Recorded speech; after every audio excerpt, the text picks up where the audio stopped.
Good morning student.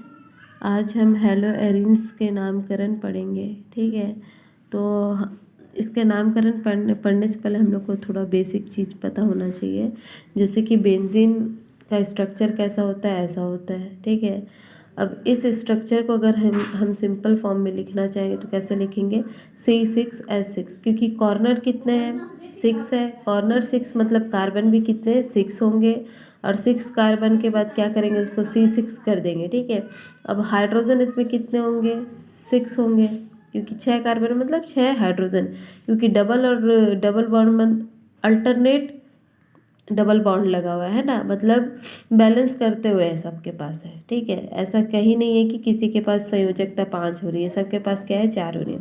अब तो फिलहाल क्या है? बेंजीन का सूत्र है, पर हम लोग को पढ़ना क्या है? Halo alkanes. हेलो एल्केन्स पढ़ना है, मतलब क्या होगा? बेंजीन का प्रतिस्थापी अभिक्रिया होगा, ताकि क्या होगा? हैलाइड के जो मतलब जो हैलोजन है, हैलोजन के 2 अणु शामिल होंगे। अब उस 2 अणु में क्या होगा? एक अणु क्या कर लेगा, सॉरी मतलब अणु जो इसका पार्टिसिपेट करेगा हैलाइड का, हैलोजन का, तो वो क्या होगा? एक हाइड्रोजन को क्या कर देगा? रिमूव कर देगा, और दूसरा जो हैलाइड या फिर हैलोजन जो है वो आएगा और सीधे उसमें जुड़ जाएगा। मैं इससे पहले वाला अभिक्रिया में बताई थी कि प्रतिस्थापन अभिक्रिया क्या होता है ना। तो ये तो रहा क्या है? ये सिंपल बेंजीन है। जैसे ही अगर इसमें से एक हाइड्रोजन रिमूव होकर अगर हम लोग प्रतिस्थापी अभिक्रिया देखेंगे तो क्या हो जाएगा? C6 हो जाएगा और H कितना हो जाएगा? 5 हो जाएगा। क्यों 5 हुआ? क्योंकि एक हाइड्रोजन निकला और किसके साथ? हैलाइड के साथ क्या कर लिया? जैसे कि यहीं पे देख लो, अगर हम लोग सपोज क्लोरीन के साथ इसका अभिक्रिया कराते तो क्या होगा?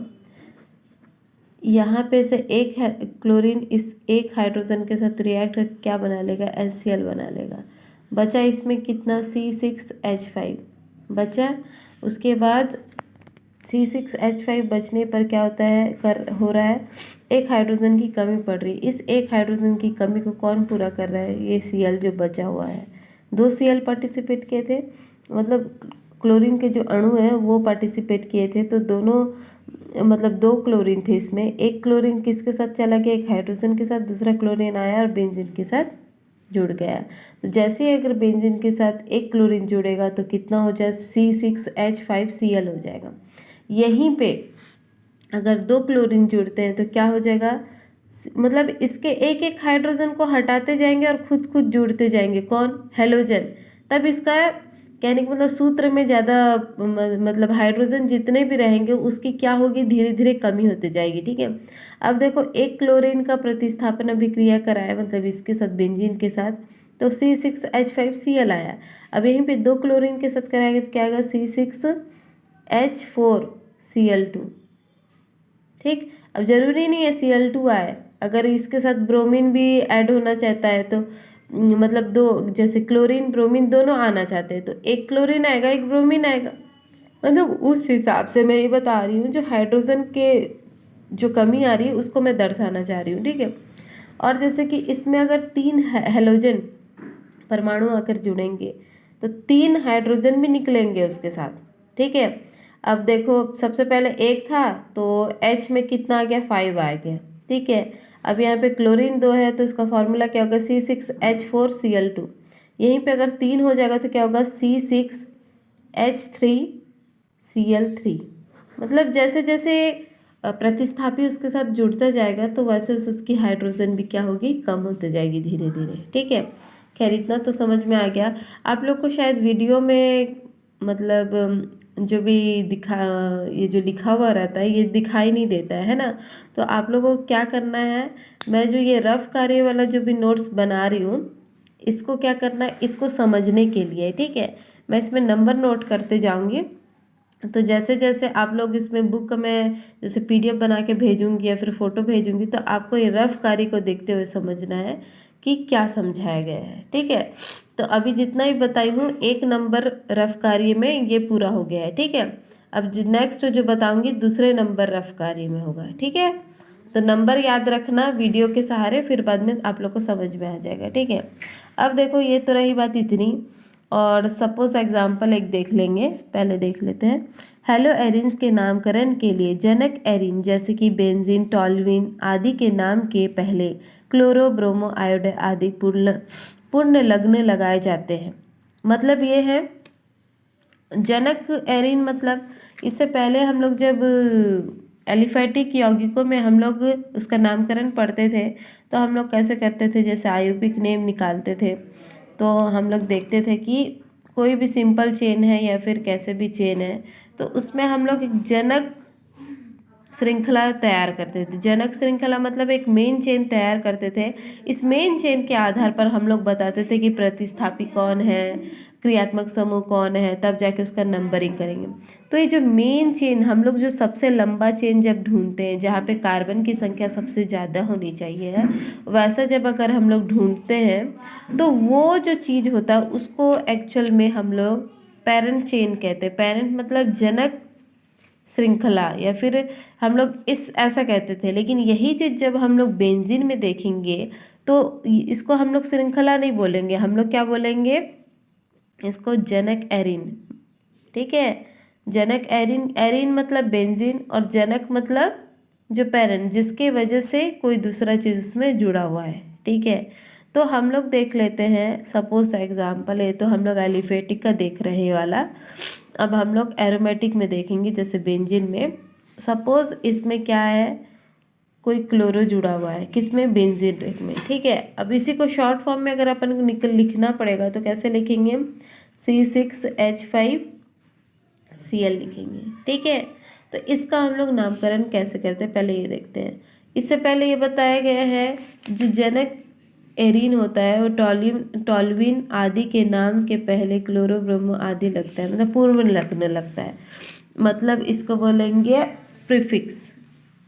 ठीक है, प्रीफिक्स जो है वो कौन सा लगेगा, हेलोजन का जितना भी नामकरण, हेलोजन जो रहेंगे ना प्रतिस्थापी उनका नाम पहले आएगा, ये बताना चाह रहा है उसमें। ठीक है, अब देखते हैं ये वाला, इसमें सपोज क्या है, इसमें बेंजीन में सिर्फ क्या है, हेलोजन है। हेलोजन के रूप में अपन किसको लिए हैं, क्लोरो को लिए हैं। ठीक है, अब जब क्लोरो है ओनली, मतलब बेंजीन में और कोई चीज़ जुड़ा नहीं है, सिर्फ क्लोरीन जुड़ा है, मतलब क्लोरो जुड़ा हुआ है। ठीक है, तो इसका नामकरण कैसे करेंगे, इसमें कोई नहीं जुड़ा है तो कोई दिक्कत नहीं, सीधा सीधा ना आप लिख दोगे। लेकिन अगर कुछ चीज़ जुड़ा है तब के बारे में आपको सोचना है। फिलहाल मैं सिंपल वाला बता रही हूँ। ठीक है, मान लो सपोज बेंजीन में कोई चीज़ जुड़ा है, जैसे प्रतिस्थापी समूह जुड़ा है जैसे कि क्लोरो। ठीक है, तो इसका नाम हम लोग को पहले क्या लिखना है, पहले हम लोग को लिखना है क्लोरो, उसके बाद पेरेंट चेन का नाम मतलब जनक, जनक जो भी है, जनक एरिन जो है या फिर जनक श्रृंखला ही समझ लो, इसका नाम लिखना। अब जनक कहाँ कौन है, बेंजीन है, क्योंकि बेंजीन की नहीं होता तो ये क्लोरो आके जुड़ता क्या, नहीं, तो ये बेंजीन की वजह से ही ये क्या है, क्लोरो जुड़ा है, मतलब इसको क्या अपन बोल सकते हैं, बेंजीन को पेरेंट, पेरेंट चेन या फिर जनक। ठीक है, जनक श्रृंखला ऐसे ही बोल सकते हैं। ठीक है, तो इसको अपन क्या बोलेंगे, अब बाकी सब प्रतिस्थापी नहीं है तो सिर्फ क्या बोलोगे, क्लोरोबेंजीन। ठीक, क्लोरोबेंजीन। ठीक है, अब यहीं पे देखो, जैसे यहीं पे अगर क्या होगा, ब्रोमीन आके जुड़ेगा तो क्या बोलेंगे, ब्रोमोबेंजीन बोलेंगे। आयोडीन आके जुड़ेगा तो आयोडोबेंजीन बोलेंगे। ठीक है, ये सिंपल नाम वाला है। ठीक है, अब देख लो, जब एक ही प्रतिस्थापी जुड़े रहेगा तब ऐसा नाम बोलोगे। सीधा सीधा क्या करना है, उस प्रतिस्थापी का पहले नाम लेना है, उसके बाद क्या करना है, सीधे बेंजीन का नाम लेना है, क्योंकि बेंजीन क्या है, जनक है उसका, है ना। बेंजीन नहीं होगा तो जुड़ेगा ही नहीं पहली बार, तो इसी वजह से जो जनक होता है उसका नाम को लास्ट में लेना गया है, ऐसा करके इसने थ्योरी में बता दिया है। ठीक है, तो जब एक ही प्रतिस्थापी होगा तो सीधा आप बोलोगे क्लोरोबेंजीन, ब्रोमोबेंजीन, आयोडोबेंजीन, ऐसे करके।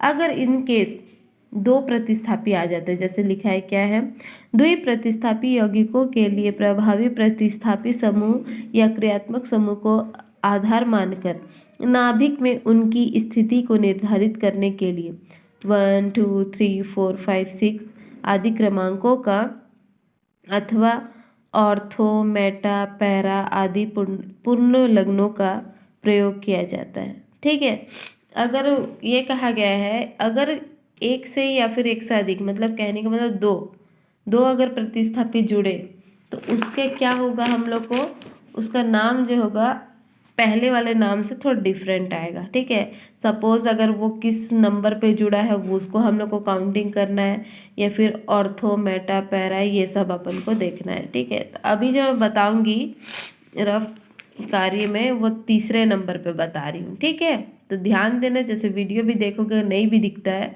तो जैसे जैसे रफ कार्य बताया जाएगा आप वैसे वैसे आपको नोट करना है। ठीक है, तो अब देख लेते हैं अपन, सपोज कोई बेंजीन है। ठीक है, इस बेंजीन में हम लोग कैसे पता करेंगे नंबरिंग या फिर आर्थोमेटा पैरा वगैरह। ठीक है, कोई भी अगर ग्रुप जुड़ता है कहीं पे, सपोज मान लो इस जगह पे ऊपर पे अगर कोई क्रियात्मक समूह ग्रुप जुड़ा हुआ है।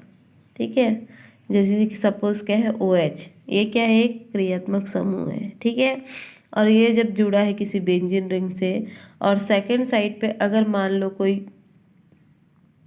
कोई प्रतिस्थापी जुड़ा है जैसे कि ब्रोमो। ठीक है, ऐसी स्थिति में जो मेन होता है, कहने का मतलब ये होता है ऐसी स्थिति में जो क्रियात्मक समूह जो होता है वहाँ से हम लोग को नंबरिंग करना रहता है, और बाकी जगह पे प्रतिस्थापियों को अपन को क्या करना रहता है, कम नंबर देना रहता है। पर नंबरिंग कहाँ से स्टार्ट होगा, जो क्रियात्मक समूह है, जो इस यौगिक में जो मेन क्रियात्मक समूह होगा उससे हम लोग को नंबरिंग स्टार्ट करना है। ठीक है, तो इस जगह में मेन क्रियात्मक समूह कौन है, OH है। तो OH की जगह से अपन को क्या करना है, 1 2 3 नंबरिंग करना है। अब सपोज हम लोग OH के जगह पे 1 तो दे दिए, चलो ठीक है। अगर हम लोग लेफ्ट की साइड से बढ़ेंगे तो यहाँ पे क्या है, यहाँ पे कुछ भी नहीं है, प्रतिस्थापी जुड़ा नहीं है। जुड़ा कहाँ है, राइट साइड पे जुड़ा है।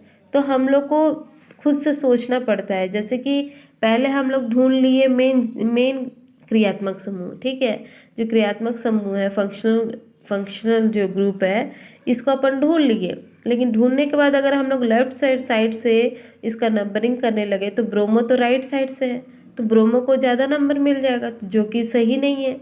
मिलना है तो सभी को कम नंबर मिलने टाइप का ही हम लोग को प्लानिंग करना रहता है। ठीक है, ऐसा कुछ प्लान बनाना रहता है कि प्रतिस्थापी को भी कम नंबर मिले। हालांकि अगर विभिन्न परिस्थितियों में उसको ज़्यादा नंबर मिल रहा है तो कोई बात नहीं, लेकिन अगर हम कोशिश कर रहे हैं कि उसको कम नंबर मिल जाए और होने वाला है, मतलब पॉसिबल है कि इसको कम नंबर मिल सकता है, तो हम लोग को वही रास्ता अपनाना पड़ता है। ठीक है, तो अब देखो लेफ्ट साइड से नंबरिंग ना करते हुए हम लोग को राइट साइड से करना है, क्योंकि ब्रोमो यहाँ पे है। तो जैसे कि OH मेन क्रियात्मक समूह था तो 1 डालिए, और यहाँ पे सेकंड कॉर्नर पे 2 नंबर, 3 नंबर, 4, और यहाँ पे 5, यहाँ 6। तो अब हम लोग इसका नामकरण कैसे करेंगे, ब्रोमीन कौन से नंबर पे है, 2 नंबर पे, तो क्या बोलोगे 2 डैश, फिर क्या लिखोगे ब्रोमो। ठीक है, उसके बाद क्या है, ये अब बेंजीन नहीं रहा, बेंजीन के साथ क्या जुड़ा है, OH जुड़ा है। अब OH जुड़ा है तो इसको क्या बोलेंगे अपन, फिनॉल। ठीक है, तो क्या कितने नंबर पे ब्रोमो था, 2 नंबर पे ब्रोमो था। और ये जो मेन जनक जो चेन है वो कौन है, मतलब बेंजीन के साथ क्या लगा है, OH लगा है, तो ये क्या है, एक्चुअल में जनक चेन है, जिसकी वजह से क्या है, ब्रोमो आके जुड़ा हुआ है। ठीक है, तो जनक चेन अगर वो फिलहाल अगर पूरा बेंजीन रहता तो बात अलग रहता, तो हम लोग ब्रोमो बेंजीन बोल देते, लेकिन ऐसा नहीं है। अभी क्या है, अभी बेंजीन के साथ OH भी जुड़ा है, तो OH का अलग से नाम होता है, हाइड्रोक्सी नाम होता है, लेकिन जैसे वो बेंजीन में जुड़ जाता है तो उसका नाम फिनॉल होता है।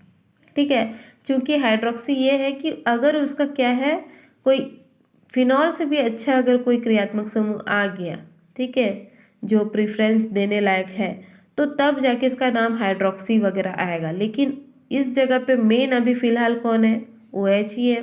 तो OH को हम लोग क्या बोलेंगे, अगर बेंजीन के साथ जुड़ा है तो फिनॉल बोलेंगे। तो क्या नाम हो जाएगा, 2 ब्रोमो फिनॉल। ठीक है, ऐसा। अब यहीं पे सपोज इतना तो हो गया है ना, हम लोग को बताती हूँ। हाँ, पैरा वाला नहीं बताई हूँ, तो पैरा वाला बता देती हूँ। जैसे कोई बेंजीन रिंग है, ठीक है, अब नंबरिंग वाला खैर सीख लिए ना इसमें से, 1 2 3 4 कैसे करके नंबरिंग करना है, किसको कम देना है, किसको ज़्यादा देना है, उस हिसाब से इसमें करोगे। लेकिन जब ऑर्थो मेटा पैरा की बात आ जाती है तो तब देखते हैं, ठीक है। सपोज़ हम लोग के पास कोई चीज़ जैसे कि COOH ले रहे हैं अपन, क्रियात्मक समूह, ठीक है, जो कि कहाँ जुड़ा है, किसी बेंजीन रिंग में जुड़ा है। अब ये समझ लेना कि बेंजीन रिंग में अगर वो कहीं पे भी जुड़ा हुआ हो, कौन, क्रियात्मक समूह, तो हम लोग जानते हैं कि क्रियात्मक समूह को अपन को क्या करना है, कम नंबर देना है, ठीक है।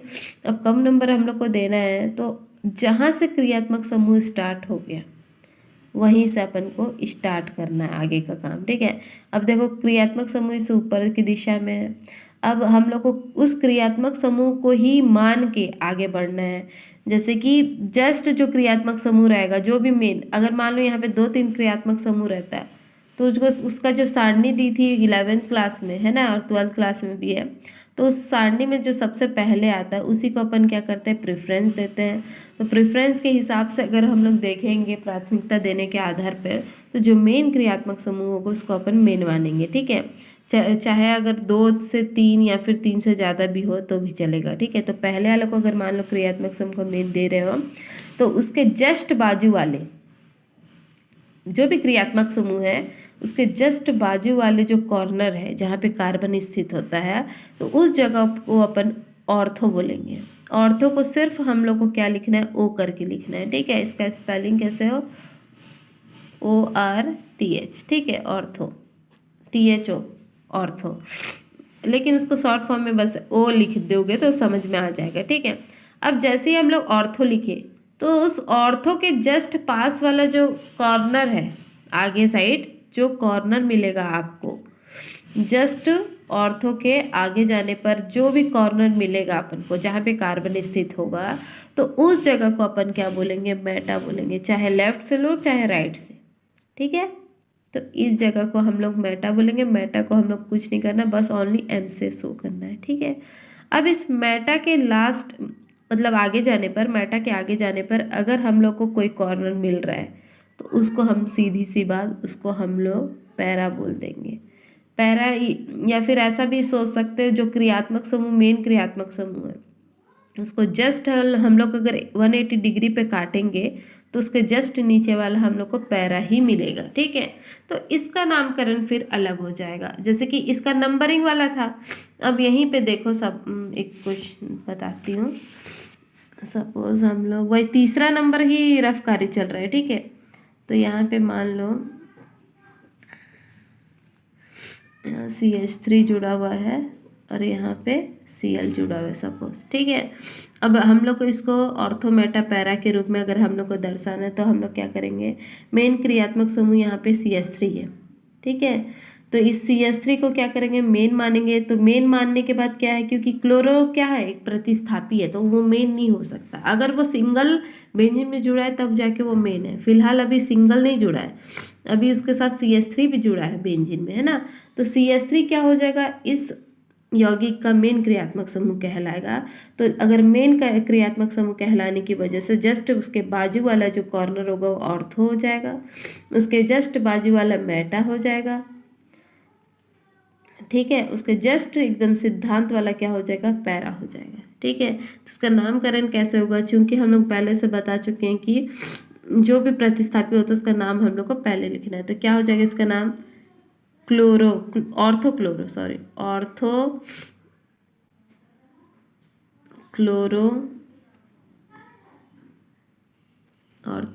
फिर क्या है ये CH3 जब बेंजीन से जुड़ता है तो इसका नाम क्या होता है, टॉल्वीन,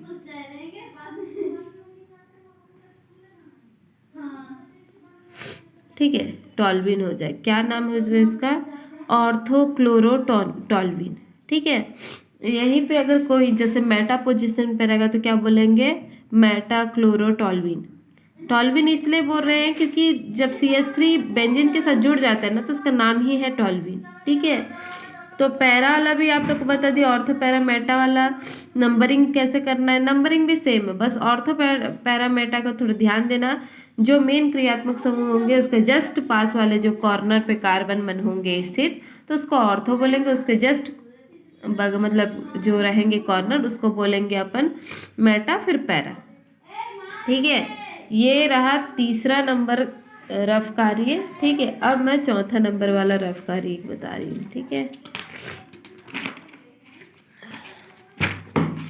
अब और एक एग्जाम्पल है, मतलब इसमें देख लो, यदि हैलोजन परमाणु बेंजीन वलय से जुड़े हुए एल्किल मूलक के साथ जुड़ा होता है तो उसका नामकरण यौगिक को एल्केन का व्युत्पन्न मानकर करते हैं। जैसे टॉल्यूइन के साथ कुछ पार्श्व श्रृंखला हैलोजन व्युत्पन्न निम्नानुसार है, ठीक है।